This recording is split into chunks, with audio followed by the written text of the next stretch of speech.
Olá para você, muito boa tarde. Estamos chegando com o programa que leva até você as iniciativas empreendedoras, os resultados e prospecções das companhias do mercado. E no BMC Business de hoje nós vamos falar de temporada de balanços. Teremos por aqui os números da Redditor, Burger King, Tenda, 3R Petroleum e Hering. E ainda teremos o Rodrigo Glatt, nosso sócio da GTI, para o nosso Papo da Tarde. E para repercutir os números desse último trimestre da Redditor, que ampliou o portfólio de hospitais de alto padrão que usam a marca Star, e isso só a menos de um ano depois de chegar à Bolsa de Valores, acelerando a expansão de sua rede de hospitais por meio de aquisição de concorrentes e ainda por meio do investimento em construção, ampliação de unidades próprias, em especial da marca Star, que é de alto padrão. E isso, com certeza, vai agregar ainda mais valor à maior rede integrada de cuidados em saúde do Brasil. Mas quem vai trazer agora esses detalhes sobre esses números e sobre a companhia é o Alex André, especialista de investimentos, que já está aqui comigo. E aí, Alex, já vamos começar o business de hoje já falando de saúde, né? Boa tarde para você. É isso aí. Muito boa tarde, muito obrigado, Daniel. Deixa eu só arrumar aqui o paletó aqui ao vivo. Não tem problema, é bom ficar assim, arrumadinho, bonitinho.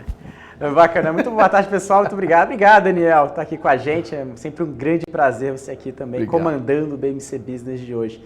Bom, Daniel, agora falando um pouquinho sobre saúde, né? Falando um pouquinho sobre Redditor. Realmente, né, a companhia vem despontando, né, de ótimos números, principalmente em criação de novos leitos, vem se consolidando no setor no Brasil todo, né, comprando ativos, que a gente chama, né, de crescimento inorgânico, e entre outros pontos, como dados operacionais e dados financeiros, que a gente vai trazer agora, Daniel, aqui no resultado da Redditor do segundo trimestre. Vamos colocar aqui na tela, pessoal, para a gente falar um pouquinho da teleconferência, resultado que realmente os executivos disseram, né, o que a gente enxerga. Bom, claramente, né, a evolução diária de pacientes Covid-19 vem caindo 54%, desde fevereiro de 2021 até agora, né, os dados de junho, ou seja, que justifica claramente o avanço da vacinação e também, ao mesmo tempo, a diminuição, né, números de leitos, né, tanto ali de pacientes mais graves hospitalizados pelas unidades da Redditor. Lembrando que são unidades da Redditor esse número aqui, tá? Também tem média diária de pacientes que subiram 4,3% e pacientes de Covid-19 no mesmo período caíram 31,4%, o que justifica claramente, né, que as cirurgias eletivas, né, outras cirurgias, outros serviços médicos de valor agregado também subiram no período à medida, né, que o pior agravamento da Covid-19 impossibilitou esse tipo de serviço. Mesmo com a redução sequencial de pacientes de Covid-19 desde março de 2021, a média de pacientes dia cresceu 4,3% entre os meses de março e junho desse ano, que é um ponto muito interessante para a gente destacar nesse gráfico, tá? Bom, o que temos aqui? Indicadores operacionais, muito interessante. Evolução do número total de cirurgias. Saímos aqui no primeiro trimestre de 2019 com 69 mil cirurgias no trimestre e agora estamos em 78 mil cirurgias no segundo trimestre. Olha que interessante que no segundo trimestre de 2020 tivemos 32 mil cirurgias, ou seja, muito abaixo, uma recuperação em V no terceiro trimestre, ficando já em linha entre 70 e próximo de 80 ali desde 2019, porque claramente Covid-19 possibilitou, né, as cirurgias eletivas no momento, né, pela questão, né, da propagação do vírus e também pela relação aqui, né, de risco, né, de infecção no hospital, né? Então aqui a mesma base de cirurgias totais, a gente consegue ver também que teve uma relação bem flat, né, desde 2019, e mesmo com a retomada de procedimentos dos hospitais da companhia, né, a análise de mesmas bases sugere que a pandemia represente, né, um empecilho para o restabelecimento completo dos procedimentos, ou seja, ainda a companhia não voltou 100%, que depende ainda de uma retomada operacional e claramente o avanço da vacinação vai impossibilitar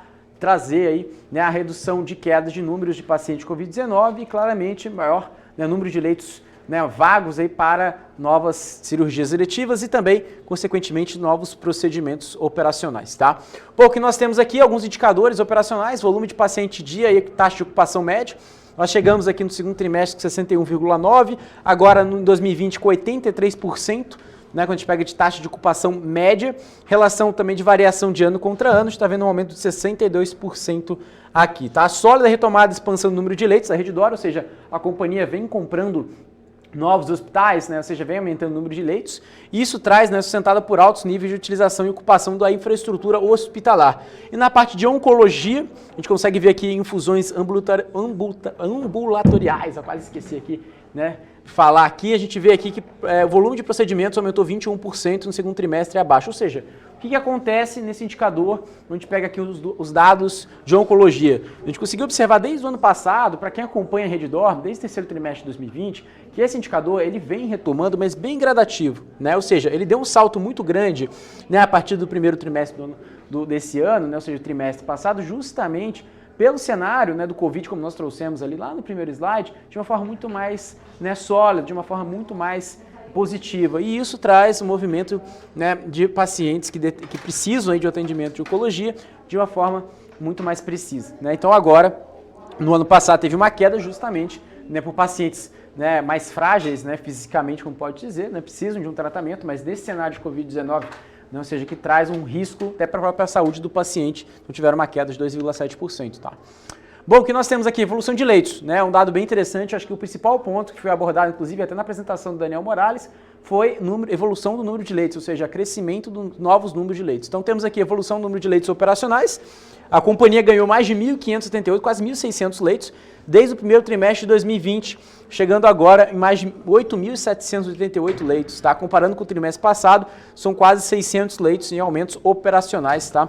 Desses leitos. A gestão ativa de leitos durante a pandemia, aliada à estratégia de M&A, né? Ou seja, compra de novos ativos, leva à otimização da estrutura operacional. Número de leitos totais, a gente vê aqui crescendo 21%, consistentemente a companhia vem crescendo em mais de 1.637 leitos adicionados em 12 aquisições anunciadas desde o IPO, ou seja, desde a abertura do capital da Redditor, né, nós observamos aqui 12 aquisições, tá? Então isso que a gente enxerga por aqui. Tá? Agora a gente vai falar um pouquinho sobre algum resultado da receita bruta, tá? Ou seja, o que nós temos para comentar? A gente vê a receita bruta total soltando aqui 63,4%, chegando um pouco mais ali, de 11 bilhões de reais, 175 milhões aqui no resultado dos 6 primeiros meses de 2021. Já no trimestre, a gente consegue observar esse número saltando 10,7%, ou seja, a companhia já retomando, e a parte de oncologia, como a gente observou, na parte de infusões também, números muito positivos, saltando 30% semestralmente e trimestralmente crescendo quase 10%, tá? Bom, agora a gente vai falar um pouquinho sobre custos de despesas, né? A gente vê aumento do custo, né? Ou seja, basicamente pelo maior volume de pacientes dia, ou seja, cada paciente demanda, né, um custo mesmo que traga receita, mas vemos aqui, né, um aumento de mais de 1.800 leitos operacionais e expansão de oncologia que também determina, né, um custo maior por paciente. Então, vimos aqui o custo saltar quase 37,5, um pouquinho acima, um pouco mais de 7 bilhões 446, e despesas gerais administrativas, né, o G&A caindo 10%, impacto não recorrente de stock options em 2020, né, o plano de remunerações de ações, maiores despesas com PLR, né, distribuição ali de lucro, né, de resultado, dissídio e aquisições que fizeram ali, né, o G&A caíram 10%, fazer essa diluição, tá impactando do ano passado para cá. A gente vê aqui os 6 meses de 2020 comparado com os 6 meses de 2021, a companhia conseguiu reduzir despesa gerais administrativa, o famoso G&A, em 32%, tá? Então, assim como a receita, os custos também foram impactados por maior volume de pacientes e cirurgias, com uma forte expansão de leitos e a expansão do segmento de oncologia, tá? Agora falando de alguns números bem interessantes, né? A gente vê sempre EBITDA saltando 400%, saindo de 471 milhões para 2 bilhões 379 milhões. A gente vê a margem 23,9%, melhorando bastante desde os 6 primeiros meses do ano passado. E a evolução aqui do EBITDA trimestralmente, a gente consegue ver, a companhia fez 1 bilhão 565 milhões de EBITDA no trimestre, com uma margem de 30%, e ela vem melhorando margem desde o ano passado, né? Ou seja, ela vem melhorando margem gradativamente, assim como a geração de caixa, comparando com o segundo trimestre, pior momento da pandemia, claro, acho que não é uma grande comparação, mas a gente vê um número, né, de 607% de crescimento. Já o fluxo de caixa ajustado subiu 20,1%, a gente está falando de lucro líquido de 880 milhões de reais nos 6 primeiros meses, tá? E aqui também o fluxo de caixa ajustado, como a gente comentou, também nos 6 primeiros meses, subindo 20% para 887,6 milhões de reais, tá? Esse é o principal ponto. Agora falando de endividamento, né, que nós temos aqui um pouco mais de 22 bilhões, né, de dívida, custo médio da dívida CDI mais 1,3% ao ano, né, ou seja, o CDI agora está rodando um pouco de 5,25%, prazo médio da dívida bruta, né, 5,7 anos, quase 6 anos, né, do prazo médio da dívida, Dívida em moeda estrangeira é 37,6% de dívida estrangeira, né, impactado ali em dólar, mas 100% da dívida tem hedge cambial, ou seja, é protegido contra a variação do dólar. Caixa equivalente de caixa, um pouco mais de 14 bilhões de reais. Dívida líquida de 7,5 bilhões de reais e também temos dívida líquida por EBITDA, dado muito interessante, 1,7 vezes, ou seja, a companhia está conseguindo gerar mais caixa do que está gerando de dívida. É isso que a gente vai observar aqui nesse gráfico do meio. A gente está vendo aqui um gráfico que vem caindo, ou seja, a gente vê a alavancagem saindo de 2,7, indo para 2,8 em dezembro de 2019, agora em dezembro de 2020 saiu para 2,3, agora 1,7, então a companhia vem diminuindo, né, a sua alavancagem, que isso é muito bom, quanto menor, melhor. Né, a companhia vem gerando mais caixa, diminuindo o seu endividamento. Captações que eles fizeram, né, um CRI, 1,5 bilhão, que eles captaram, o vencimento 2036 e também uma emissão primária de ações, um follow-on de 1,78 bilhão de reais, tá? Então o cronograma de amortização está muito confortável, né? A companhia tem 14 bilhões de caixa, a gente consegue observar que o ano de 2021 praticamente está coberto ali, a gente vê também 2022, um pouco mais de 1 bi, 2023 com 4 bilhões, ou seja, a companhia está muito bem posicionada na sua estrutura de capital e o perfil de dívida também, né, por indexador, são taxas fixas quase 30%, em 2/3 ali de taxas flutuantes da dívida, tá? Então isso que é muito importante para enxergar. Bom, agora a gente tem um último gráfico aqui para falar da Redditor, depois a gente vai falar um pouquinho sobre o consenso do mercado, mas aqui são o desempenho da ação, né, ou seja, desde ali, né, do IPO, né, que foi 10 de dezembro de 2020, até agora, no 30 de junho, né, ou seja, quando a companhia divulgou, ali fechou, né, a data do segundo trimestre. Né? Então, o que nós temos aqui? O Ibovespa valorizou ali no período 12,5%, as ações da Redditor subiram 19,2%. Claro que esse número não está atualizado com a data de hoje, mas é interessante, a gente consegue compreender que a companhia, né, tem uma volatilidade menor comparada ao índice e também ela consegue ter um volume, né, muito bom, né, à medida que a companhia também vem aumentando, justamente a gente consegue observar esse pico aqui de liquidez no dia 25 de maio, mas ao longo do tempo a companhia tem uma liquidez, né, até que interessante ao longo do tempo, tá? Quando a gente consegue observar aqui a composição acionária, né, são 46,3% de free float, ou seja, circulações livres no mercado, as pessoas, né, conseguem aí fazer as negociações e 50% está na mão dos controladores e a administração e tesouraria da companhia mantém 3% de total de todas as ações da Redditor, tá? Então isso que é interessante. Tem uma tabelinha também interessante para quem quiser observar, né? Preço médio de fechamento, volume médio negociado, né? São em torno ali de 170 milhões de volume médio negociado das ações da Redditor, tá? Bom, o que nós temos aqui agora para comentar são os resultados estimados ali do terceiro trimestre e no quarto trimestre. Então o mercado espera, né, um EBITDA. Quem quiser pegar um papel e caneta para anotar, até para cobrar ali os executivos no terceiro trimestre, aqui é basicamente o consenso dos principais analistas do Brasil e do mundo sobre as ações da Redditor, tá? Então temos aqui uma provisão, né, uma expectativa de um EBITDA, né, que pode ultrapassar, né, um pouco de 1,5 bilhões de reais no terceiro trimestre e 1,32, né, praticamente aumentando ali bem flat o número do EBITDA, ficando 1,5 bilhões de reais, tanto no terceiro quanto no quarto trimestre, tá? E falando do lucro líquido também, 868 milhões no terceiro trimestre e 853 milhões no quarto trimestre, tá? Esses são os principais pontos para a gente enxergar. Claro que a receita 5,5, né, bilhões de reais no terceiro tri e quase 6 bilhões, né, 5,98 bilhões já no quarto trimestre desse ano para fechar o ano, tá? Falando de preço-alvo, o que nós temos aqui?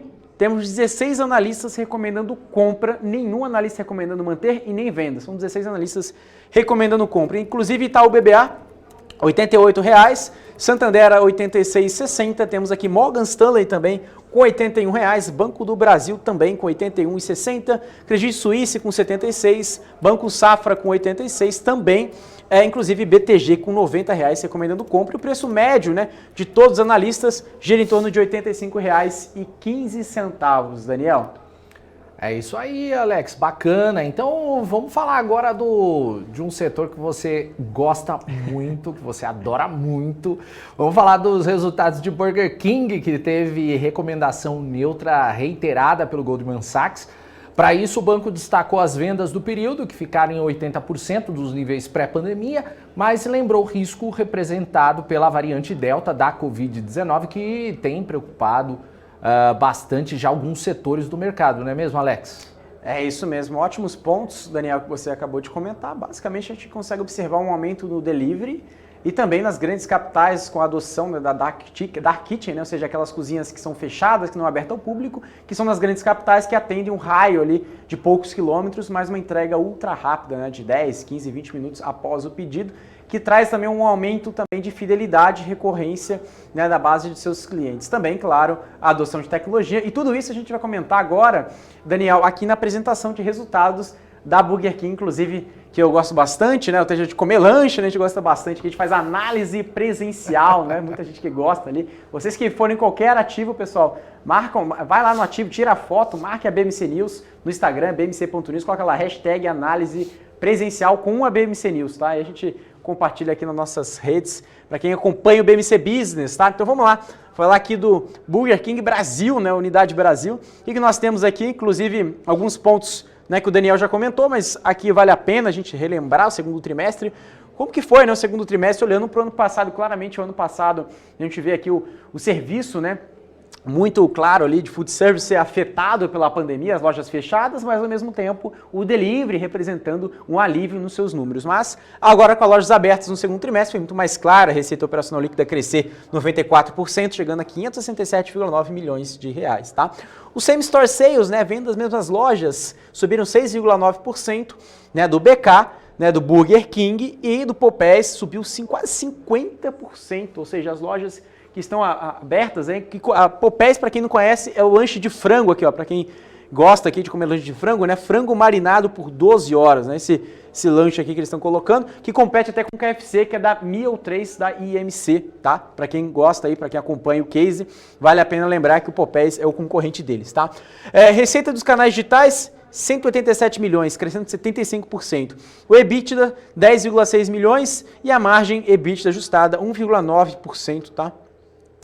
Então o que nós temos aqui? Rede de restaurante. Agora a gente vai trazer esse número para entender o que de fato aconteceu, né? Então temos aqui a rede de restaurantes do Burger King, no período adicionou 2 restaurantes aqui, né? Quando a gente consegue observar segundo trimestre até agora, segundo trimestre de 2021. A maior parte a gente consegue ver a parte de freestanding. O que é freestanding? São as lojas de rua que tem ali a possibilidade, né, do drive-thru, ou seja, você ir de carro e retirar o lanche. Essas são as lojas de freestanding. Temos as lojas de mall, as lojas de shopping também sendo representadas e também as lojas também de franqueado, que também representam nessa parte branca, que cresceu praticamente ali no 0 a 0, né, cresceram 5 lojas no período, tá? Observamos aqui uma abertura de 6 lojas do Burger King, 4 do Popeyes, mas quando a gente consegue observar ali, né, em relação de fechamento de loja, né, a gente consegue observar 2 fechamentos de lojas do Burger King, e 2021 encerrou com 919 restaurantes, sendo a maior parte 717 lojas próprias e 202 franqueados, tá? Quando a gente consegue observar aqui total de restaurantes, né, a gente consegue ver o Popeyes aqui já, né, ou seja, o Popeyes saltou de 41 restaurantes para 49 restaurantes, ou seja, o Popeyes é uma rede nova aqui no Brasil, tem pouquíssimas lojas, principalmente nas grandes capitais. Como, né, o lanche de frango é muito incipiente, né, no Brasil, ou seja, o brasileiro não tem o costume de comer lanche de frango, então eles vêm crescendo de forma gradativa, conquistando o consumidor, trazendo promoções, melhorando o user experience, né, trazendo aí uma forma para o consumidor, além de ser um consumidor do Burger King, também seja consumidor, né, do Popeyes de uma forma muito mais natural, né, trazendo, claro, uma qualidade e também um preço muito atrativo, né. Bom, o que nós temos aqui agora para falar um pouco sobre a receita operacional líquida, same store sales e evolução de vendas. Temos aqui receita operacional líquida observada aqui crescendo 94%, como a gente falou lá no começo da apresentação, para quem estava lembrando.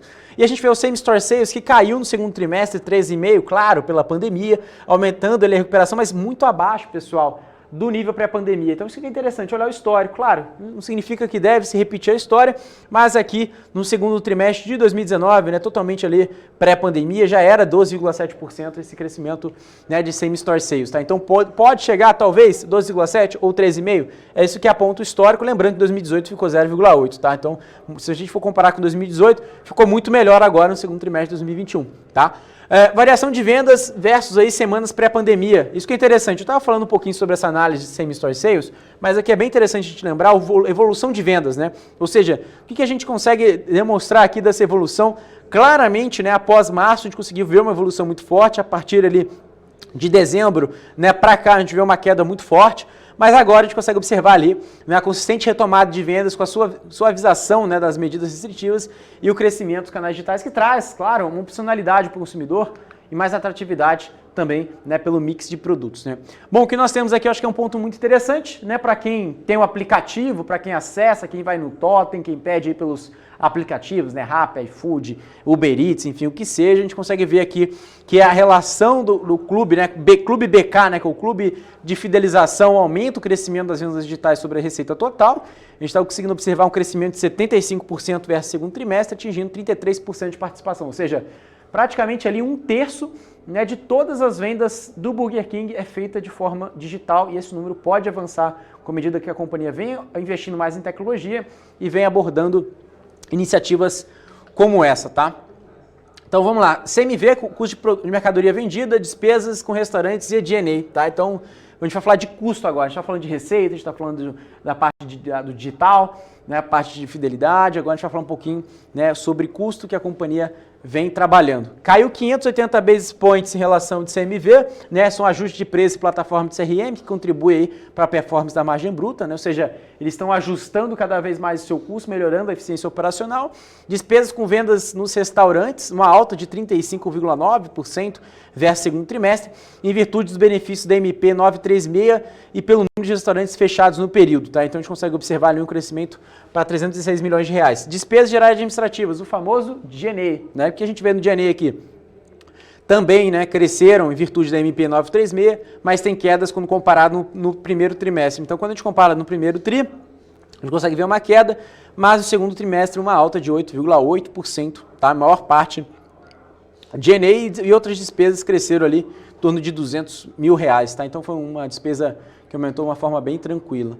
Mas o G&A crescendo ali mais de 8%. Despesas, vamos lá, agora a gente falar de EBITDA, vamos falar de geração de caixa, no lucro e alavancagem. Então a gente tem aqui EBITDA ajustado e margem EBITDA, isso é um ponto muito interessante, ou seja, quando a companhia está conseguindo gerar de caixa, qual que é a margem, né, EBITDA que ela consegue gerar. Então a gente vê aqui basicamente uma margem de 1,9, essa margem foi bem deteriorada ali, de 31% no segundo trimestre. A companhia não conseguiu gerar caixa, né, queimou ali 82 milhões, agora a companhia conseguiu gerar caixa de 10,6 milhões, como eu comentei, uma margem de 1,9, mas uma margem muito abaixo dos anos anteriores, tá? A margem gerava em torno de 9, 12, 14%, tá? A margem EBITDA. Lucro, né? A gente consegue ver a companhia ainda dando prejuízo, né?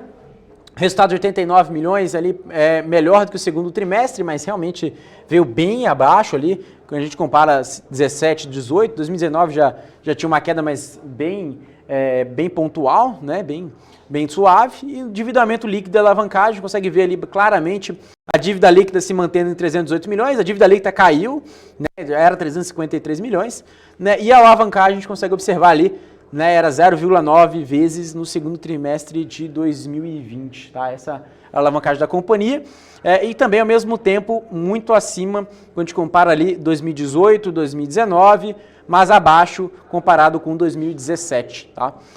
CAPEX, investimentos, a companhia segue no período, né, com aberturas de 10 restaurantes também no período, como a gente observou naquele gráfico de abertura de lojas, e fluxo de caixa operacional também, a gente conseguimos observar um número negativo de 12,1 milhões de reais, que traz, claro, né, em razão dos avanços da operação, um consumo significativamente melhor, claro, se olhar para trás, era um fluxo de caixa ali de 77,8 milhões negativo, agora 12,1, ou seja, bem menor do que o ano passado, mas ainda a companhia tem bastante pontos a melhorar em relação a pontos operacionais que claramente vão corresponder aos números financeiros, tá? Mas agora que nós temos aqui para a gente comentar no último slide aqui do Burger King, antes de ir para o consenso, então já prepara o seu papel e caneta para a gente anotar os números aqui, tá? Qual que é a prioridade do Burger King? Retomada de vendas. A gente viu que retomada ainda não aconteceu 100%, tem bastante avenida para crescer. Isso também pode ser um lado bom, dependendo do cenário. Avanço do CRM, entender o cliente, fidelizar o cliente, trazer ofertas que fazem sentido para ele, com inteligência artificial, com muita tecnologia, isso é um ponto interessante. Digitalização da experiência do cliente, mais uma vez, user experience baseado aqui, ou seja, trazer realmente o que importa para o cliente, entender os momentos que ele precisa consumir esse determinado tipo de produto, quando, onde, qual preço, né? Então tudo isso é monitorado por esse segmento aqui. Clube BK, fidelidade, ou seja, antes de um consumidor querer comer um lanche de uma outra marca, ele vai falar assim, não, eu tenho um aplicativo Clube BK, eu sou fiel, tenho bons descontos, Então, amarrar o cliente, né, com o clube de fidelidade é um dos pontos que eles fazem. E associação com a Domino's, né, também é um ponto bem interessante. E também aqui crescimento de freestanding, ou seja, eles querem crescer lojas de rua, eles enxergam um grande crescimento nesse potencial. E Food Court, PLK também é uma outra frente de crescimento, tá? Bom, o que nós temos aqui agora para falar sobre Burger King, né? Então temos aqui uma relação de terceiro trimestre e quarto trimestre. A gente vê aqui que o EBITDA vai melhorar muito no quarto trimestre, né? O mercado espera, né, 93 milhões de EBITDA no terceiro trimestre. Lembrando, olha agora no segundo trimestre que a gente comentou, 10,6 milhões de EBITDA. Olha quanto que o mercado está esperando no terceiro trimestre. 93 milhões. E quanto que o mercado espera no quarto tri? 149 milhões de EBITDA. Ou seja, o que significa esse número? Uma clara retomada da economia, o avanço da vacinação, né, o consumo, que pode, claro, de acordo com o consenso, claro, né, é uma retomada muito forte do EBITDA. Tá? Em relação de lucro líquido também, a gente já consegue observar um lucro líquido já no quarto trimestre, 32 milhões, saindo resultado negativo, mas uma ordem muito grande, uma ordem grande aqui, né, do segundo para o terceiro, chegando ali no menos 4 milhões, para uma geração de lucro de 32 milhões já no quarto trimestre de 2021, já no final do ano, tá? E aí, quando a gente fala aqui de relação de preço-alvo, inclusive a própria Daniel Morales falou aqui do Goldman Sachs, e temos aqui outros bancos além do Goldman Sachs. Temos aqui 10 bancos, né, que recomendam aqui oficialmente, né, as ações do Burger King. Então a gente tem aqui 6 compras e 4 bancos, né, corretoras manter. Então temos aqui Morgan Stanley a 12,50, Bradesco BBI a R$13, Credit Suisse a R$13, Banco BTG também a R$13, Itaú BBA também, todo mundo seguindo ali R$13 no consenso, né, também. Aí a gente tem o JP Morgan também a 14 e temos ali o Goldman Sachs, como o Daniel falou, a R$10,40, dando neutro, HSBC também, né, a 15,50, Daniel. Então são esses principais pontos aqui para dar água na boca para todo mundo que está nos assistindo aqui no BMC Business. Olha, eu confesso para você, Alex, que eu já fiquei com um pouco de fome, eu já almocei, mas eu tô com fome agora de novo. Mas tudo bem, vamos lá. Ô Alex, antes da gente ir para os resultados de 3R Petroleum, Tenda, Hering, vamos para o nosso papo aqui da tarde com o Rodrigo Glatt, que é sócio da GTI. Então, para quem está acompanhando a gente, participe, mande suas perguntas aqui para o nosso chat, que a gente repassa as perguntas para o Rodrigo. Rodrigo, seja muito bem-vindo ao BMC Business. Boa tarde para você. Boa tarde, tudo bem? Obrigado mais uma vez aí pelo convite e estamos à disposição de vocês. Tudo bem, seja sempre muito bem-vindo aqui à BMC, esteja sempre convidado aqui para participar com a gente. Vamos lá, então. Bom, Rodrigo, a maior rede integrada de saúde do Brasil, ela teve uma receita líquida recorde de mais de 5 bilhões de reais, ficando 5% acima do esperado pelos analistas de alguns bancões, né, do mercado. Como que você viu esse segundo trimestre de Redditor e a que mais você acha que pesou para esse bom resultado? Bom, a Redditor como se disse, a maior rede aí privada, né, de hospitais que está listada, né? A gente achou um resultado bom, mas acho que já dentro do esperado aí, né, pelo mercado, enfim, acho que foi um resultado um pouco melhor. E aí já um pouco, acho que na recuperação aí da demanda, né, de procedimentos usuais, né, que não tão ligados aí às internações de Covid que já diminuíram já nesse trimestre, né. Então, acho que uma combinação aí de uma retomada, né, de procedimentos, mas ligada também ao crescimento da empresa como um todo, né, que tem feito aí, fez várias aquisições aí nos últimos meses, né, num processo aí de consolidação que a gente tem visto se acelerar aí e se acirrar bastante forte aí nos últimos meses, né, seja com ela ou com o grupo, né, Apivida, Intermédica, seja com Mater Dei, que é uma empresa nova na Bolsa também. Então, acho que é função disso daí, né, essas várias aquisições que eles fizeram aí nos últimos meses, né. Ô, Rodrigo, você acredita que a recente inclusão de Redditor no índice Ibovespa, ele pode melhorar ainda mais a performance das ações da companhia, ou isso já foi precificado pelo mercado? Aí, na verdade, você precisa entender o que faz as ações entrarem no índice, né? Na verdade, quando a empresa entra no índice, ela já tem um aumento de liquidez e de valor de mercado, né? Que são as variáveis que são ponderadas para a entrada no índice, né? Então, eu imagino que isso, de fato, já era esperado, era um movimento esperado, né? Mas o que a gente sempre fala, né, que tem aqueles fundos que são fundos passivos, né? E que se adequam e que tem que ter carteiras muito parecidas com o índice, né? Boa parte deles tem que se adequar e eventualmente tem que comprar os papéis para ter o peso que ela vai ter a partir de agosto, né? No caso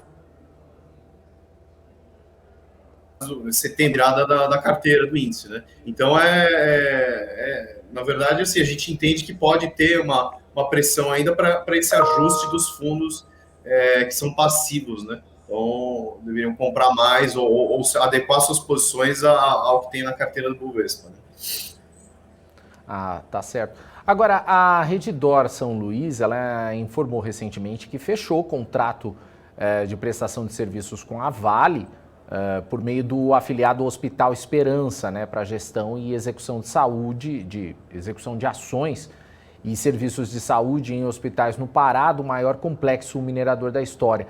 O que você achou dessa parceria? Você acha que esse novo modelo ele pode abrir uma oportunidade em um segmento que normalmente tem muitas ineficiências? O que isso pode agregar de valor à Redditor, já que também vai favorecer a questão da diversificação geográfica?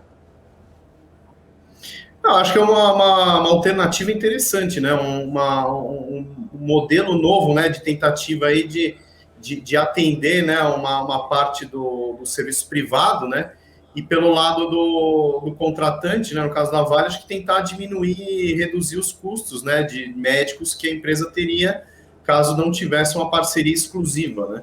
Então, acho que é uma alternativa interessante aí para as duas partes, e acho que Redditor tentando um modelo novo, né, pode se tornar aí uma outra vertente de crescimento da empresa que não o próprio crescimento orgânico ou inorgânico. Né? Então, acho que faz sentido. Uhum.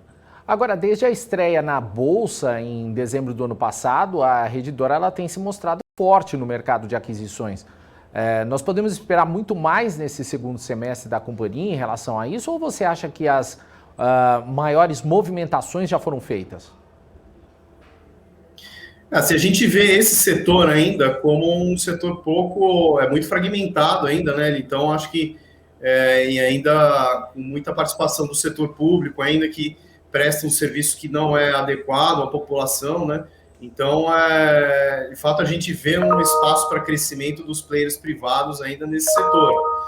É difícil falar se eles vão conseguir replicar esse crescimento, né?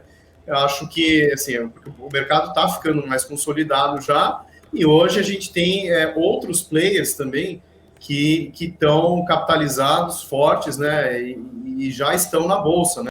Que é o caso da Intermédica, da Apivida e do Mater Dei, né? Então, eu acho que a gente pode até ver mais aquisições, mas acho que a gente vai ver um cenário de concorrência aí mais forte para os próximos anos, né? Então, isso eventualmente pode levar a empresa até pagar preços mais caros, né? Ou né, em diversas métricas, enfim.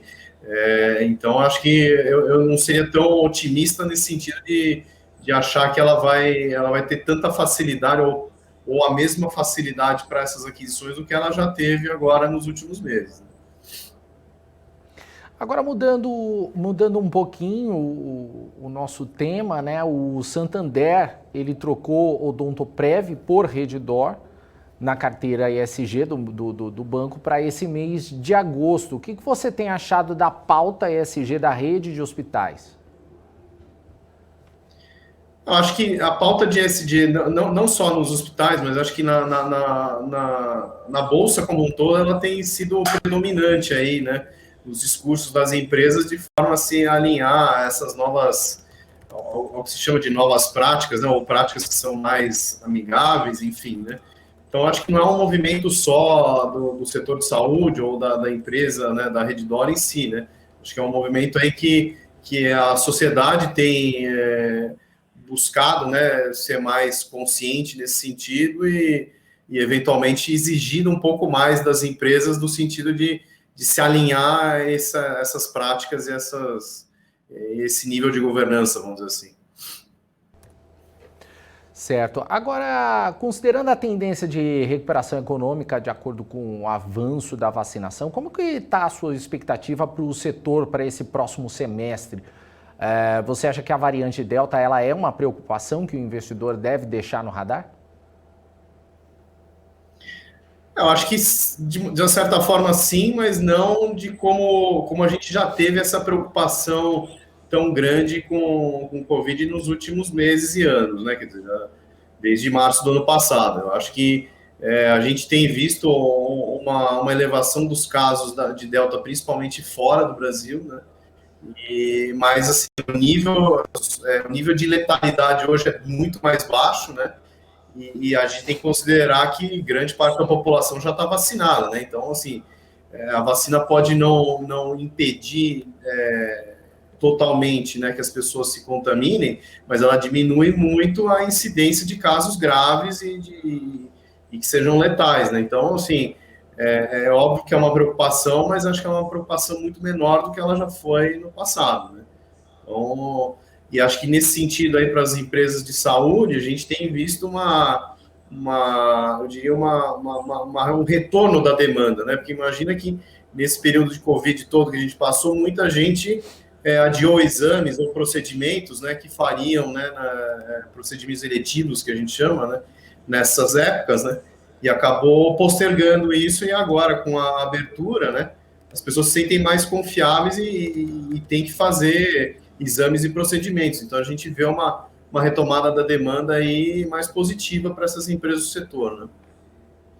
Você acha que esse retorno ele vai ser ainda muito demorado ou vai ser já constante? Como é que você acha que vai acontecer esse retorno? É difícil, acho que, precisar isso, porque é uma decisão muito particular de cada um, né? Assim, a gente viu tanto gente que passou bem esse período da Covid sem grandes preocupações, mas tem muita gente que ficou em casa e ficou muito tempo e agora está retomando, né? Então, são decisões muito pessoais, né? Assim, nos números das empresas, a gente vê uma retomada aí gradual, né? E que está se intensificando, né? E que não só nessa retomada no setor de saúde, mas também nos setores que estavam fechados, né? O comércio, o varejo, enfim, né?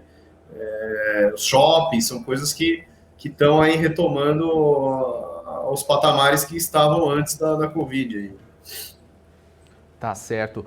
Ô, Rodrigo, eu vou chamar agora o Alex aqui para conversar com você também, para participar dessa nossa conversa. Então, Alex, contigo, fique à vontade. Muito obrigado, Daniel. Tudo bem, Rodrigo, Alex? muito obrigado aí. Tudo bom? Tudo ótimo? Rodrigo, muito obrigado aí pelo bate-papo, nos receber aqui no BMC Business. A minha pergunta acho que é muito clara assim, em relação à expansão, né? Como eu disse aqui, até na apresentação da própria companhia, a companhia desde o IPO ela fez mais de 12 aquisições, né? E olhando para a estrutura de capital da própria companhia, né, o caixa está muito confortável referente aqui ao cronograma de amortização. Você enxerga que ainda tem mais espaço, né, em relação à consolidação do setor, inclusive outros players também que vieram à bolsa estão fazendo o mesmo movimento. Você acha que agora é um bom momento, né, para fazer a aquisição? Enfim, você enxerga que essa janela ainda está aberta? Como que você avalia, né, novas oportunidades aí de fusões e aquisições? De fato, as empresas todas estão muito capitalizadas ainda, né? Elas não empregaram todos os recursos ainda que foram captados nas ofertas iniciais, né? Mas como eu disse anteriormente, assim, eu acho que vai haver um nível de concorrência maior agora, né? E como todas as empresas estão capitalizadas e os ativos maiores em tese já foram adquiridos, você tem um espaço menor, né? Você tem um número de ativos menor e uma concorrência maior. Então, é assim que a gente vê aqui, né? Na verdade, tem espaço, porque o mercado ainda é muito fragmentado, né? Eles têm, né? A Redditor aí tem em torno de 6% do market share, né? Que ele considera sendo o mercado endereçável dele. Então, acho que tem bastante espaço, mas acho que vai ter mais concorrência aí principalmente com os players que estão listados aí, né? na Bolsa também. Legal, Rodrigo. Uma última pergunta aqui, em relação a custos, né? Como que você avalia essa retomada, né? Ou seja, de vacinação, né? Novas cirurgias eletivas, aumento aí de capacidade de leitos, mesmo com esse aumento, né, de novos leitos, com essa aquisição aí que a companhia vem sendo feita aí ao longo dos últimos meses, como que deve ser a relação entre custo e também receita, né? Como que você enxerga em relação a esses dois indicadores? A receita deve continuar crescendo, acho que com essa retomada, né, dos eletivos, como a gente disse, né, acho que ele ainda está operando aí com a utilização de capacidade aí mais baixa, né, por conta da destinação para o Covid. Eu acho que os procedimentos eletivos eles são mais lucrativos, né, para essas empresas, então acho que tem um espaço aí. E acho que a questão do custo, na verdade, esse pessoal tem bastante custo em dólar também, então eu não sei até que ponto teve o repasse todo ainda, né? Mas no caso de Redditor, que tem aquisições relevantes que foram feitas, você tem muita sinergia aí das operações que foram adquiridas, né? E que existe um espaço para cortar custos, né? E elevar essa eficiência dessas empresas que tinham menos escala num grupo maior, né? Então ela em tese vai ser mais eficiente, né? Então a gente pode até esperar aí um aumento nas margens aí para frente, acho que por conta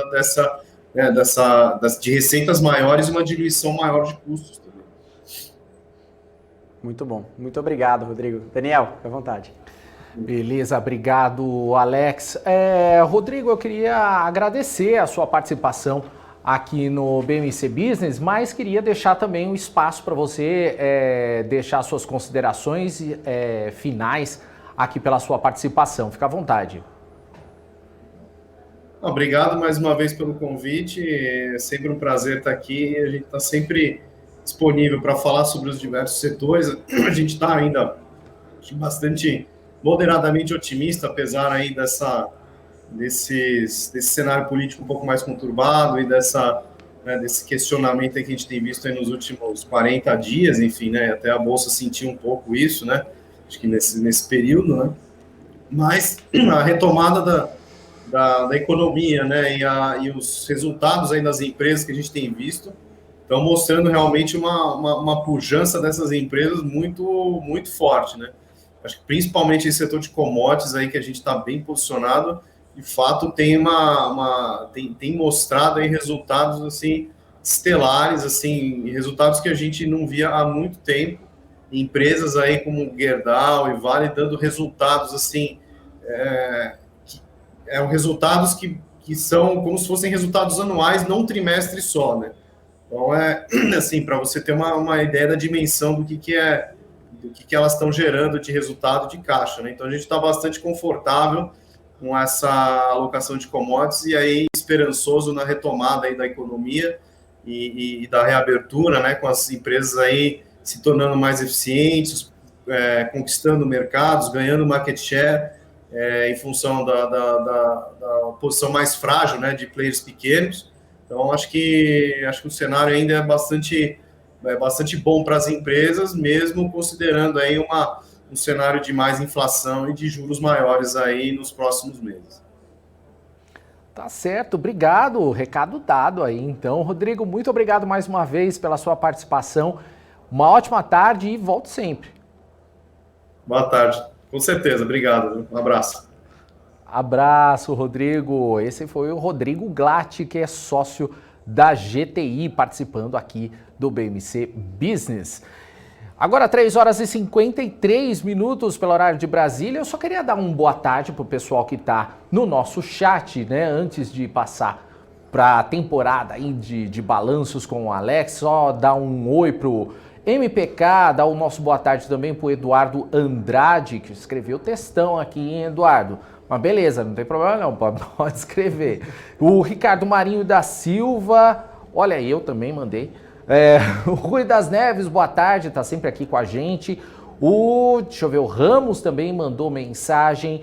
O Marcos Romeira, Diego Oliveira, Felipe Luvison, também o Marcos Salomão, o Francílio Souza e por aí vai. Valeu, gente, muito obrigado pelas mensagens, pode continuar mandando mensagem aqui. A gente já tá mandando mensagem aqui.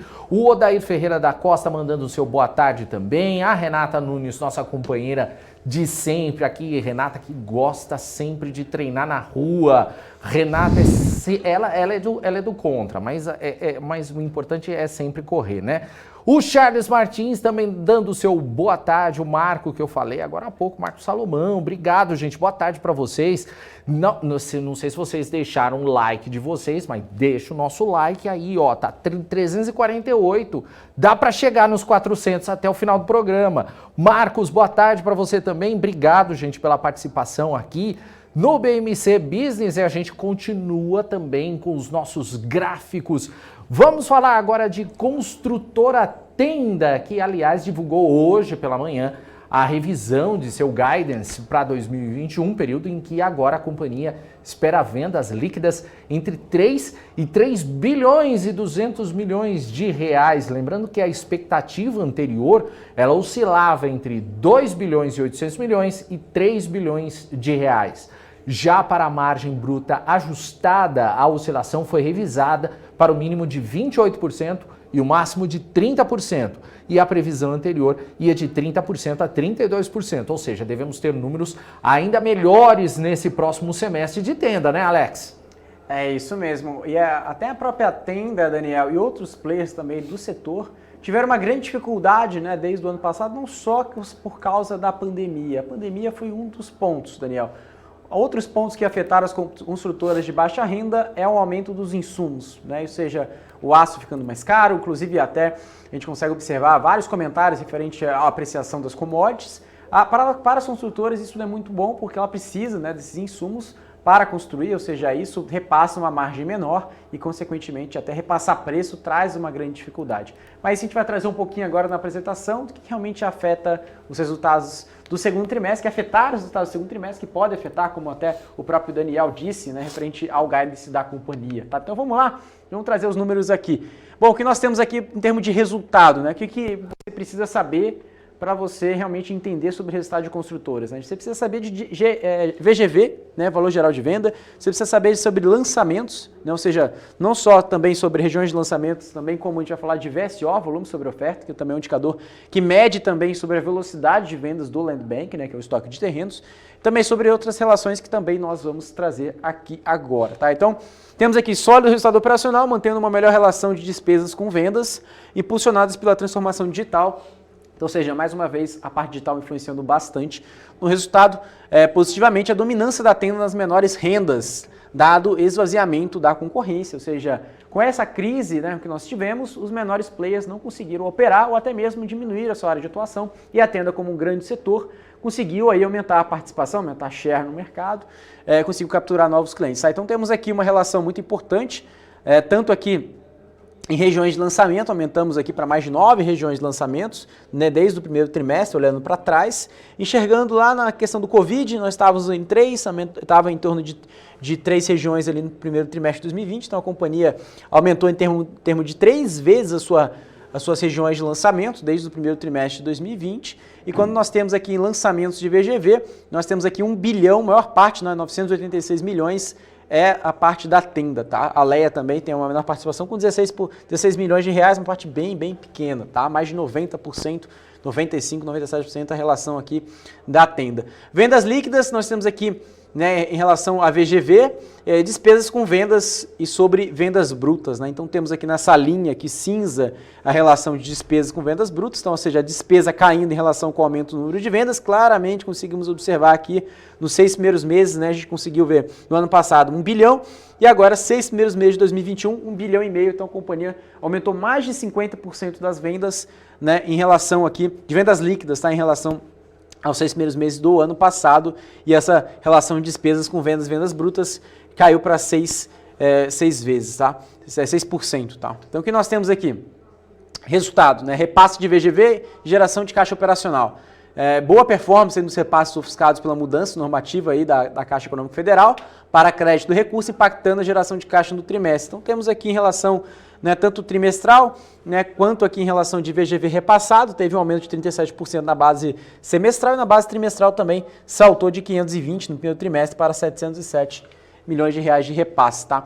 Pressão dos insumos, como eu comentei no comecinho da apresentação junto com o Daniel Morales, né? Isso é um ponto muito importante, superior, né? Ou seja, essa pressão foi muito acima do que o próprio mercado, que a própria Tenda esperava, impactou aí fortemente a margem bruta ajustada, então, ou seja, nós conseguimos observar a queda da margem muito clara, ou seja, a margem da companhia chegou a 27,8%, anteriormente, antes da pandemia, era 35,8%, ou seja, a margem vem caindo claramente em relação ao aumento do preço dos insumos, tá?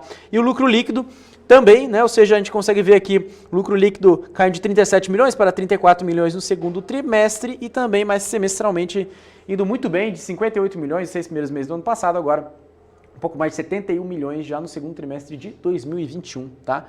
Bom, o que nós temos aqui em relação à aplicação de recursos do FGTS, né, o programa habitacional que demonstra a concentração crescente das empresas mais estruturadas ao longo dos anos, esse comportamento evidencia que a eficiência operacional é uma barreira de entrada cada vez mais relevante para o segmento. Tá? Então temos aqui já year to date, né, em julho de 2021, 33% do repasse da obra pronta, né, empresas pequenas e PJ, e aqui, né, 67% do crédito associativo são empresas grandes e médias, que representam essa barreira de entrada, como a própria Tenda disse, né, ou seja, ao longo dos anos vem aumentando essa relação desse gráfico, dessa parte vermelha aqui, que são créditos associativos de empresas grandes e também médias, tirando, né, share da participação, né, de créditos a empresas pequenas e pessoa física. Tá?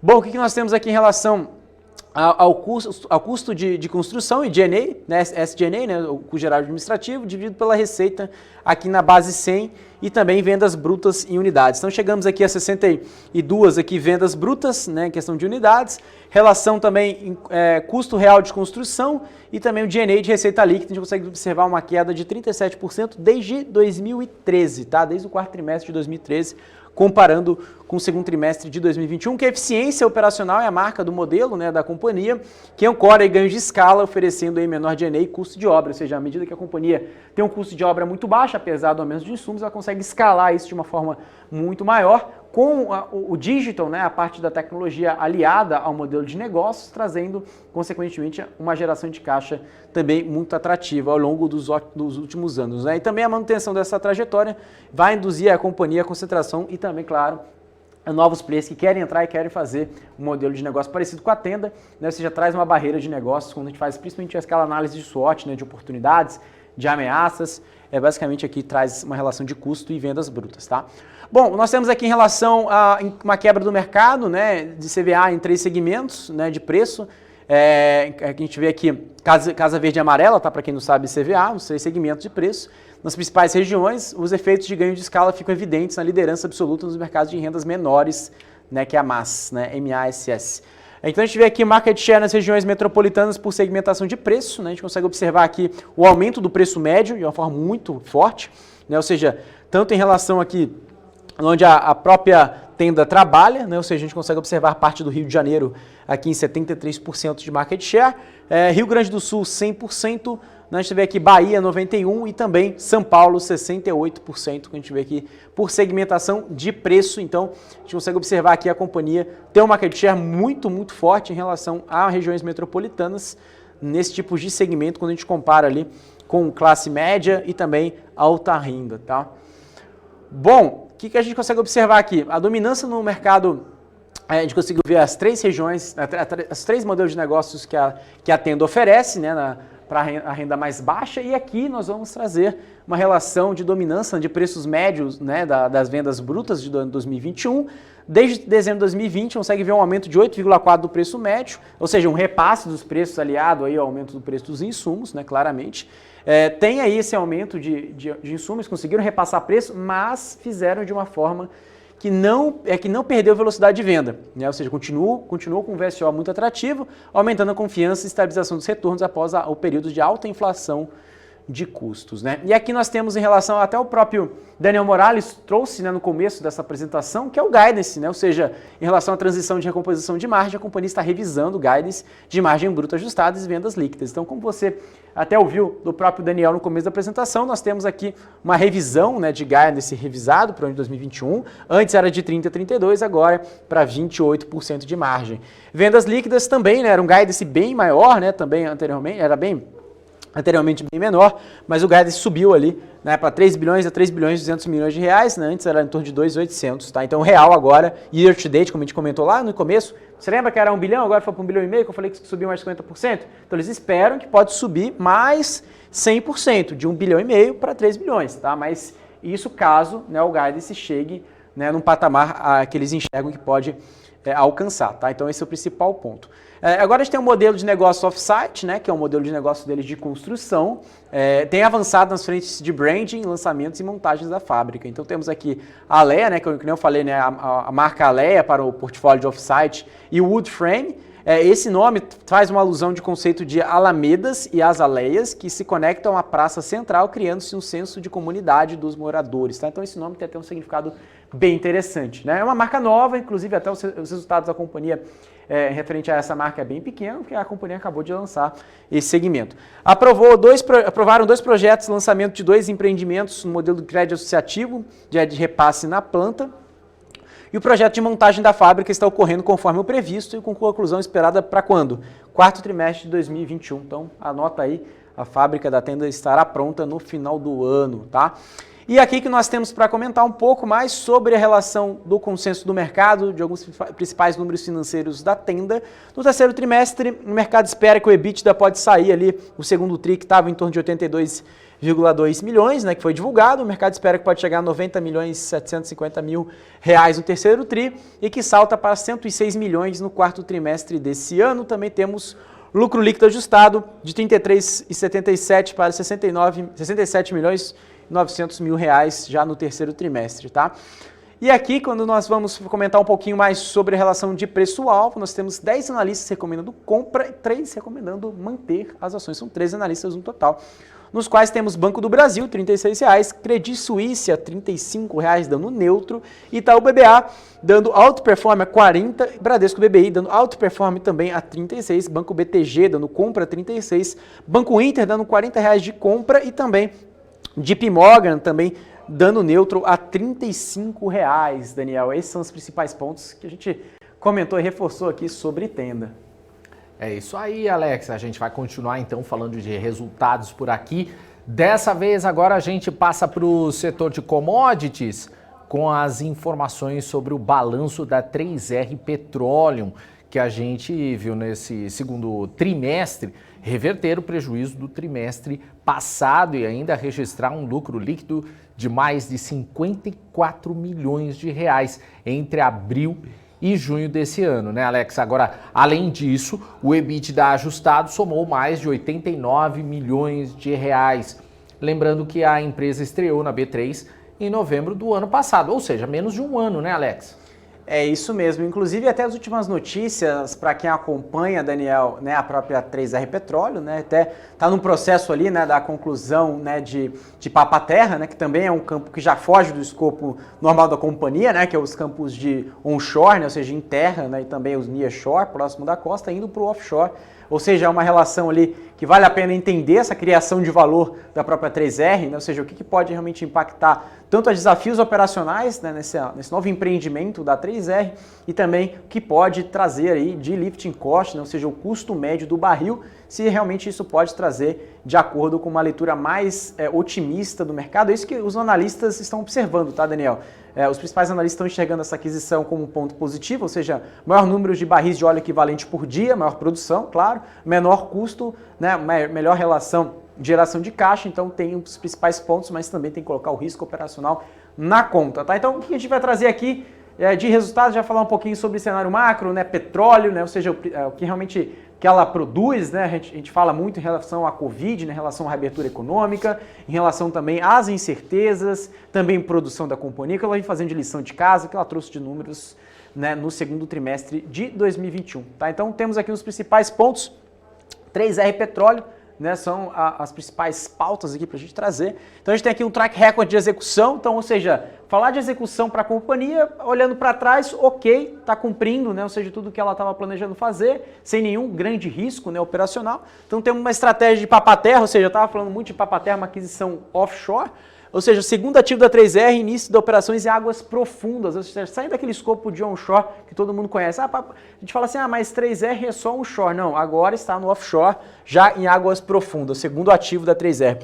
Portfólio balanceado entre ativos e produção onshore e offshore, ou seja, ela tem essa relação de mitigação de risco entre dois ativos. O aumento de produção, como eu estava falando no começo da apresentação, ampliação da capacidade de reposição e incremento de reservas, ou seja, se ela está comprando novos ativos, ela incrementa mais reservas no seu portfólio da 3R. Tá?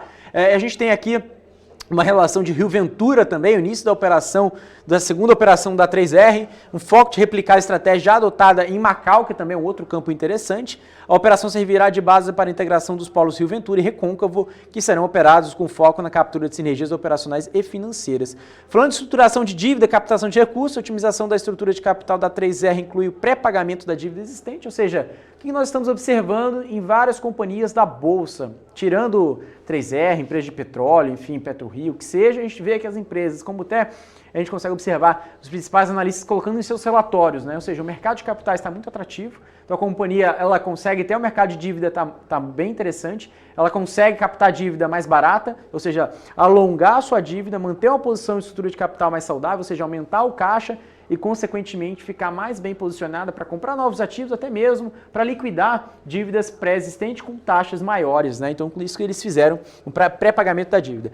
Realização de investimentos nos ativos do portfólio, ou seja, isso precisa, né, sempre ter um CAPEX, né, relativamente para manter ali a produção em dia, também a segurança das operações e também o pagamento de ativos adquiridos da Petrobras. Então, qual que é o foco da 3R? Porque eles vieram para a Bolsa justamente para captar recursos para comprarem ativos que fazem parte do plano de desinvestimentos da Petrobras. Então, esse é o principal foco da 3R, é isso que eles estão fazendo. Tá?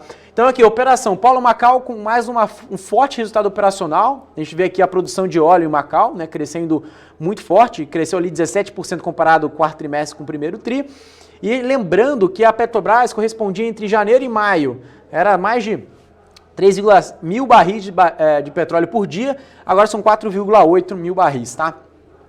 Desempenho financeiro, que nós temos aqui, a receita crescendo 15% quando comparado com o primeiro tri, a gente consegue observar ali em linha, né, crescente desde o terceiro trimestre, um EBITDA, claro, ali no segundo trimestre crescendo mais de 12,5%, maior quando comparado ao primeiro trimestre de 2021, né? Ou seja, a companhia crescendo desde o terceiro trimestre, cresceu 1,2% para o quarto trimestre de 2020, depois cresceu 57% já no primeiro trimestre de 2021, agora cresceu mais 12,5%, ou seja, uma linha crescente de EBITDA, uma linha crescente também de receita, né? Claramente, pela operação ficando muito mais, uma relação muito mais positiva de produção de petróleo com custo mais baixo ao longo do tempo, que vem melhorando, né, a sua capacidade operacional.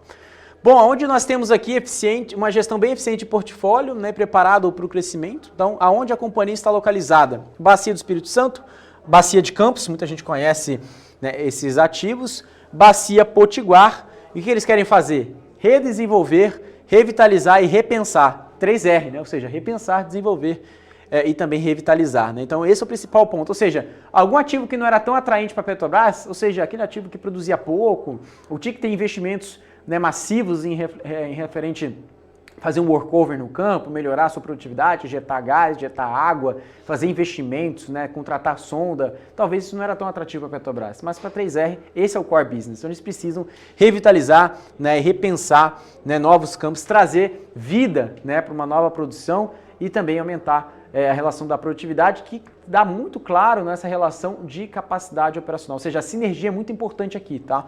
Ou seja, não adianta a companhia melhorar a produtividade se o custo aumenta e se não tem sinergia entre as operações, tá? Então a gente tem aqui produção total dos 7 polos assinados pela 3R, com uma média diária de 36,8 mil barris de óleo equivalente, no primeiro semestre de 2021, sendo 24,7 mil barris de óleo equivalente, referente à participação da companhia. 3R está preparada para participar ativamente do processo de desinvestimento da Petrobras onshore e offshore, ou seja, ela se diz preparada, se diz claramente aí que tem know-how, né, que tem capacidade, que tem experiência para entrar nesse bid, ou seja, para entrar nas ofertas de desinvestimento da Petrobras, para participar tanto do offshore quanto no onshore. E a gestão reforçada por executivos de destaques na indústria, focada em revitalização de campo, tanto onshore quanto offshore, com baixo fator de recuperação, tá? Ou seja, a gestão é muito acostumada, ou seja, eles têm aí um know-how muito forte, têm experiência nesses dois tipos né, de campo, tanto onshore quanto offshore, e a gente tem uma operação focada em upstream, projetada para formação de cluster e captura de sinergia. É isso que eu estava falando, não adianta eles fizerem todas essas aquisições se não tiverem sinergia, se não tiver diminuição de custo, se não tiver aumento de produtividade, né? Ou seja, esse é o principal lema da companhia. A gente estava falando aqui dos 3 R's, né? Ou seja, é a formação de cluster e captura de sinergia. Então, tem um cluster potiguar, que tem ali a parte de Macau, Pescado e Fazenda Belém. A gente consegue observar aqui, logo aqui na Bacia Potiguar, os 3 principais pontos.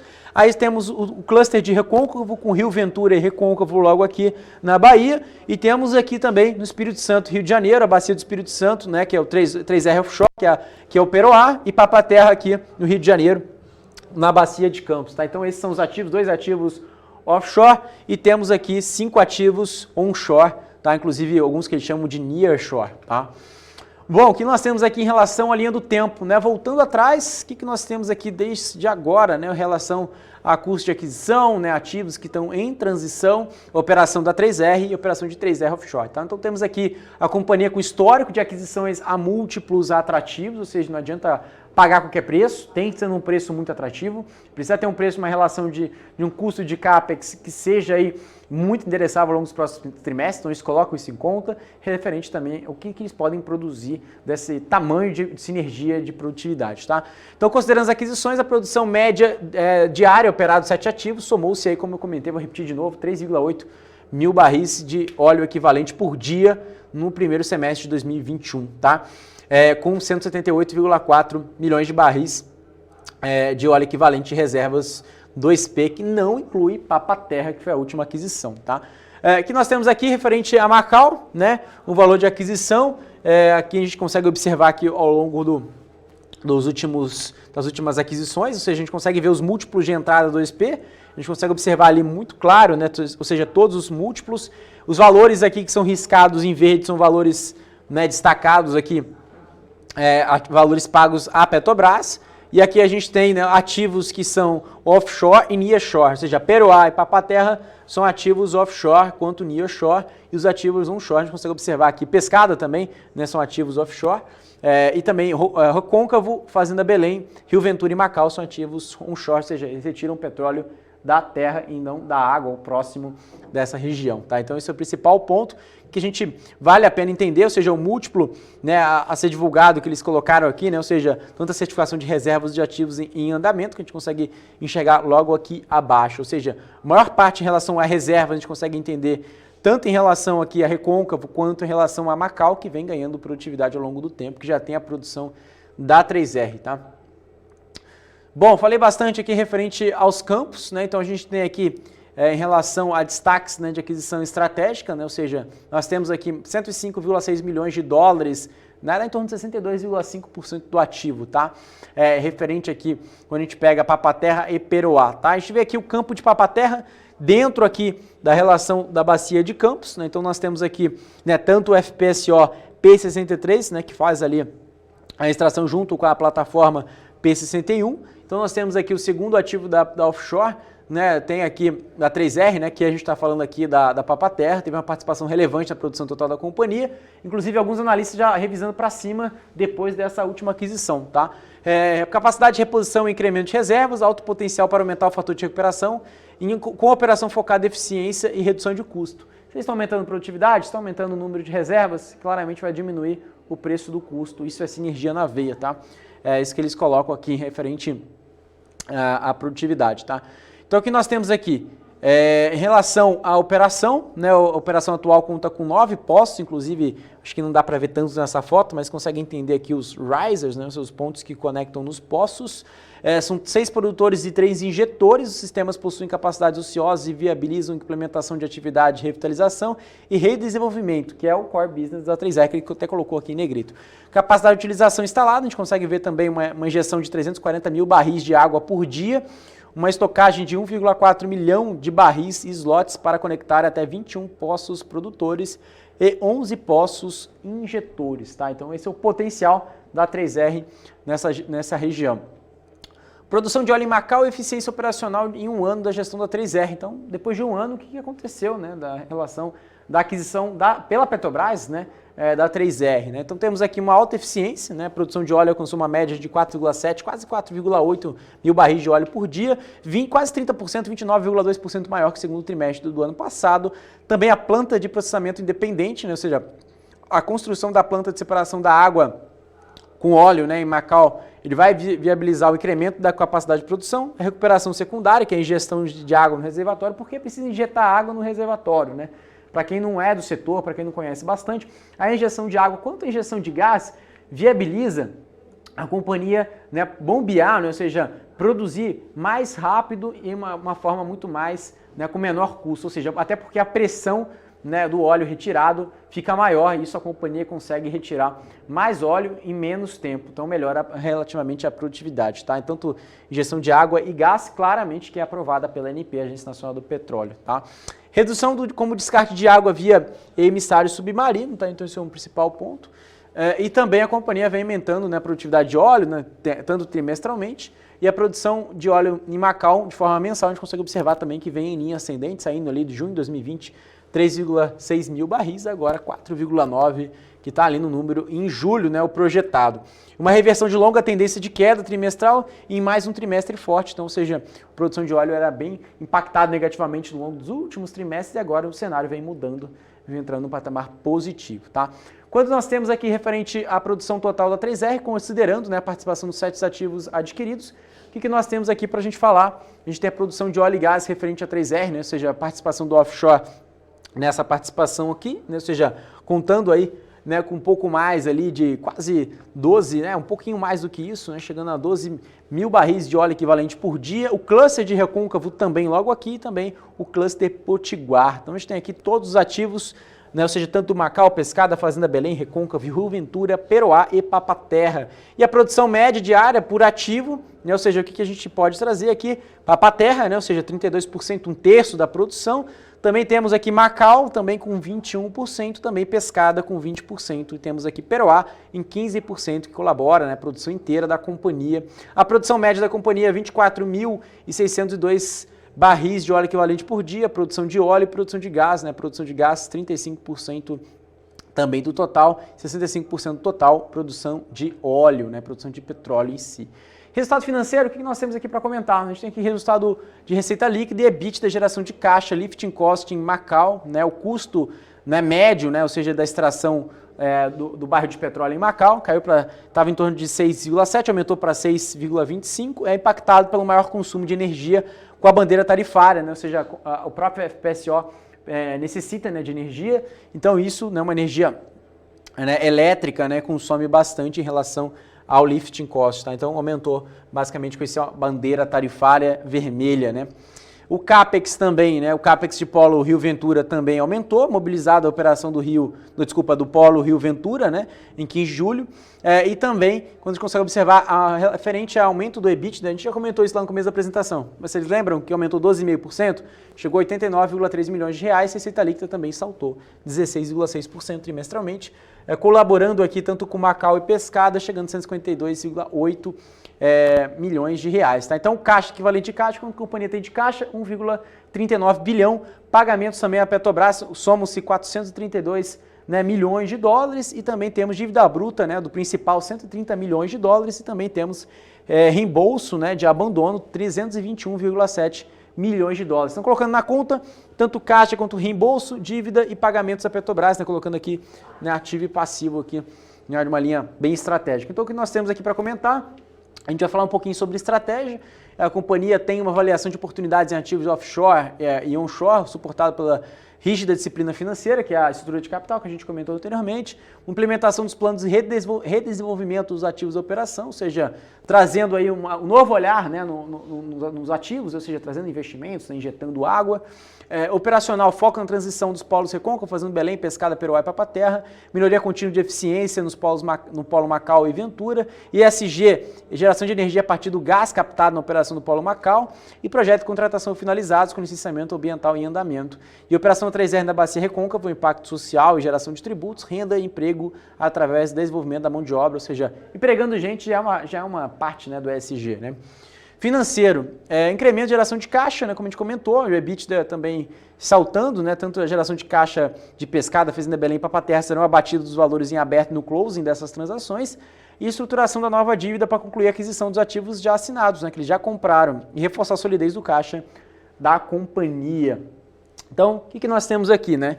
Para a gente comentar um pouquinho. A gente tem o resultado do segundo trimestre, como a gente já comentou. A gente tem alguns múltiplos também projetados. Lembrando que com o consenso do mercado a gente não tem grandes números, a gente só tem LPA, né? Ou seja, a gente só tem aqui lucro por ação, né? Que pode ali sair 0,76 centavos por ação, que pode chegar ali em torno ali de 1,50 no primeiro trimestre de 2022 e 1,64 em 2022 no segundo trimestre. Quando a gente fala de múltiplos, né? A gente consegue entender ali claramente, né, a relação dos principais múltiplos, você consegue ver aqui EV/EBITDA, né, a companhia projetado para esse ano 8,03 vezes, 2,98 vezes em 2022, 2023 2,15 vezes, tá? Lembrando que agora está em torno de 9 vezes. Então, a companhia melhorando bastante, gerando muito caixa e diminuindo também o seu endividamento ao longo do tempo. Bom, o que nós temos aqui para a gente comentar, Daniel, a gente tem aqui o consenso dos analistas, são 4 analistas recomendando compra, né, nenhum analista recomendando venda nem manter, tá? Então, 100% recomendando compra, tanto Morgan Stanley dando R$ 58,00 de preço-alvo, nós temos aqui Banco BTG a R$ 80,00 recomendando compra, Itaú BBA 61 e temos aqui Eleven dando a R$ 51,00 e XP ainda não divulgou, né, preço-alvo até o momento, Daniel. Então esses são os principais pontos que a gente comentou e também, claro, detalhou bastante na apresentação da 3R Petróleo. É isso aí. Aqui o Alex, o MPK comentando aqui no chat, olha, essa 3R Petróleo é a minha lindinha. Dale, Alex! Legal, Alex. Bom, a gente tem ainda mais uma empresa antes do BMCenal que está chegando daqui a pouquinho às 4h30, mas ainda dá tempo. Hering registrou lucro líquido de 7 milhões de reais no segundo trimestre, uma queda de 94% em relação ao mesmo período de 2020, e o EBITDA somou cerca de 21 milhões de reais, o que significou um recuo de 70% na comparação anual, Alex. Eu acho que esses pontos, Daniel, que você acabou de comentar, e também a aquisição, né, do Grupo Soma, né, que também traz aí uma nova visão, né, ou seja, tanto uma parte mais digital, acompanhando também referente a novos lançamentos, pode trazer uma assertividade nos próximos números, de acordo, claro, com os analistas e também com os próprios executivos de ambas as companhias, tanto do Grupo Soma e também da Hering, depois daquele closing daquela transação, tá? Então esse é um outro ponto também que a gente vai comentar rapidinho, a gente tem aqui uns 5 minutos, então vamos passar rapidamente aqui pelo resultado da Hering, tá? E depois a gente comenta aqui sobre outros principais pontos. Então vamos lá, apresentação de resultados da Hering, que nós temos, né? Receita bruta, né? Ou seja, da companhia Hering crescendo ali uma variação de 58%, né, tanto ali semestralmente e aqui trimestralmente a gente consegue observar 185% de ganho. Também tem outras marcas, né, como Desarme, Hering também de roupas íntimas, Hering Kids e também a Hering, então, ou seja, a companhia Hering crescendo como um todo. Lembrando que o mercado externo também disparou quase 560%, tá? Em termos de canais, nós temos aqui multimarcas, que corresponde a 37,2%, franquias 30%, Web Store, ou seja, a participação do digital crescendo, chegando a 14,2% e a evolução da receita também aumentando, né? Quando a gente tem aqui lucro bruto e margem bruta, né, nós temos aqui a maior pressão no preço de compra de matérias-primas, de novo, né, também a Hering sofrendo com essa questão de disponibilidade também de preços, mas conseguimos observar uma relação também de lucro bruto também aumentando 93%, uma margem chegando a 40,6% semestralmente, mas também colabora na parte trimestral subindo quase 500%, lembrando que a pandemia foi um número muito ruim, né? Despesas operacionais, nós temos aqui, né, alguns pontos, nós tivemos 149,3 milhões de reais de despesas operacionais no segundo trimestre e 135,6 milhões de despesas operacionais recorrentes, que traz aí maior investimentos com marketing, campanhas, despesas operacionais com vendas, atendimento ao cliente, saque, né, fortalecimento de estratégia, ou seja, eles estão investindo, né, despesas basicamente para aumentar, né, a sua estrutura ali de vendas e atendimento, né. EBITDA, uma queda, como o próprio Daniel comentou, 57,3% de geração de caixa, né, caiu bastante o EBITDA, tanto semestralmente, acabei de comentar, e 70% caiu trimestralmente, ou seja, realmente, excluindo os efeitos não recorrentes, né, a participação do lucro, o EBITDA foi de 35,5 milhões, crescimento de 77 milhões versus segundo trimestre, então a companhia coloca aqui que também teve um fato não recorrente na geração de caixa, que é basicamente que a gente fala não só da Hering, a gente fala de várias companhias. Qual que é o fato não recorrente? Talvez você já saiba, que é o crédito judicial de PIS e COFINS, tá? E também, claro, um aumento de despesas operacionais, como eu comentei anteriormente, tá? Lucro líquido e margem líquida, caiu ali o lucro quase 80% no semestralmente, trimestralmente caiu quase 95%, 94,4% também, claro, a margem líquida também caiu bastante, claramente pela relação influenciando aí nos créditos PIS e COFINS reconhecidos no segundo trimestre, tá? A parte de investimentos, ou seja, mais de 50% dos investimentos aqui na parte azul é TI, tecnologia da informação, ou seja, processo, aplicativos, site, omnicanalidade, lojas 36,6%, ou seja, novas lojas, reforma de lojas, infraestrutura, né, 8,7% na indústria e outros ali em 2,4% projetos que não são tanta prioridade assim em relação ao tamanho do CAPEX, né, de investimentos. Então temos aqui referente a projetos CRM, projetos de B2C, né, plataforma de e-commerce, reforma de loja, como eu comentei, e criação de novas áreas de confecção das unidades Fabris de São Luís, de Montes Belos e Itororó, tá? Bom, nós temos aqui geração de caixa e caixa líquido, né, a companhia teve consumo de caixa livre de 98,2 milhões, 39,8 milhões acima do segundo trimestre, influenciado pelo maior investimento de capital giro na operação. Então a gente consegue entender um pouquinho consumo de operacional de caixa, CAPEX, como a gente comentou, recompra de ações, dividendos de JCP, chegou nesse número aqui de caixa líquido de 106 milhões, tá? O boost no e-commerce, né? Então esse é um ponto bem interessante, né? Ou seja, a gente consegue observar aqui uma representação do e-commerce crescendo, né? Ou seja, o share de omnicanalidade sobre vendas de e-commerce chegou a 37%. Tá bem superior. Nível de novos clientes cresceu 160%, né? Usuários no Hering App cresceram 47%. O prazo médio da entrega caiu 2,5 dias. E também o tráfego sobre o site aumentou quase 23% e está em torno de 11,5% da receita captada de CRM. Então, ou seja, realmente investir em tecnologia funciona, né? Traz aí uma mudança muito clara e também um menor custo e também a menor alavancagem, né? Ou seja, de sinergia. Plano de expansão, né? A gente tem aqui o Mega Store, né? Uma loja gigante da Hering que traz ali muita opcionalidade, Same Store Sales dessa parte de Mega Store ficou em 80%, ticket médio teve 15% maior do que 2020, então essa estratégia funcionou, e aí a Hering Lite, né? Uma loja menor, com menos opcionalidades, mas bem focada em cada região, ficou um ganho de produtividade de 25%, também uma trilha de empreendedorismo também da rede, então a gente vê aqui uma revolução de expansão de lojas, também eles conseguiram aumentar o número de lojas ao longo dos últimos anos, e quando a gente vê aqui Design, Outlets, Hering Kids, Hering Store, a gente vê que a Hering Store colabora com o maior número de lojas comparado com outras marcas aqui da rede no ano passado e também nesse ano. Para finalizar, Daniel, nós temos aqui alguns números interessantes de consenso no mercado.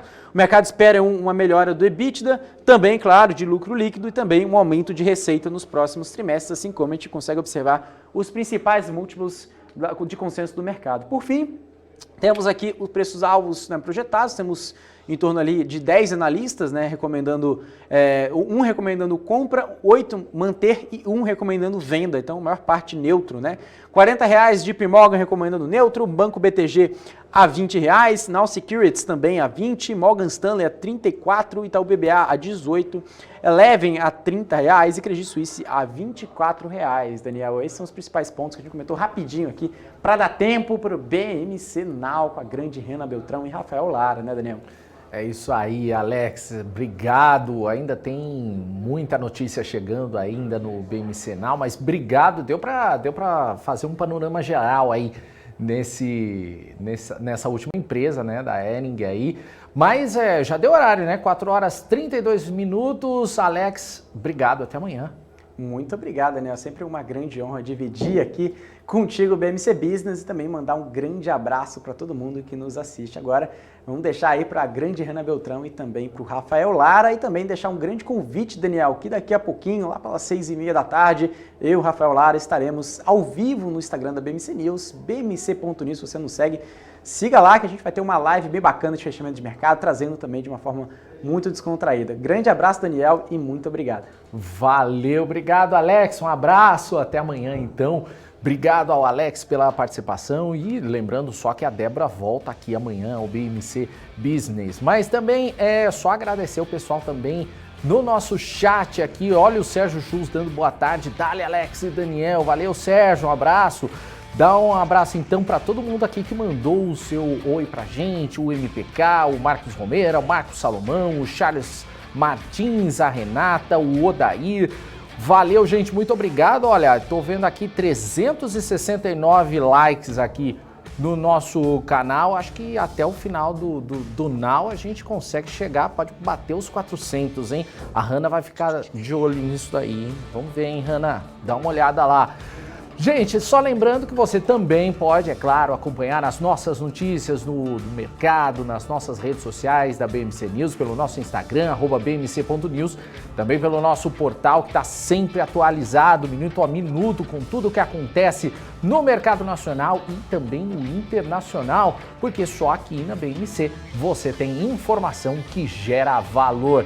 Eu, Daniel Morales, vou ficando por aqui, mas você continua, é claro, na nossa programação com a Hanna Beltrão, a Rafael Lara no BMC Now. Obrigado pela sua audiência, um abraço para você e a gente se vê. Tchau.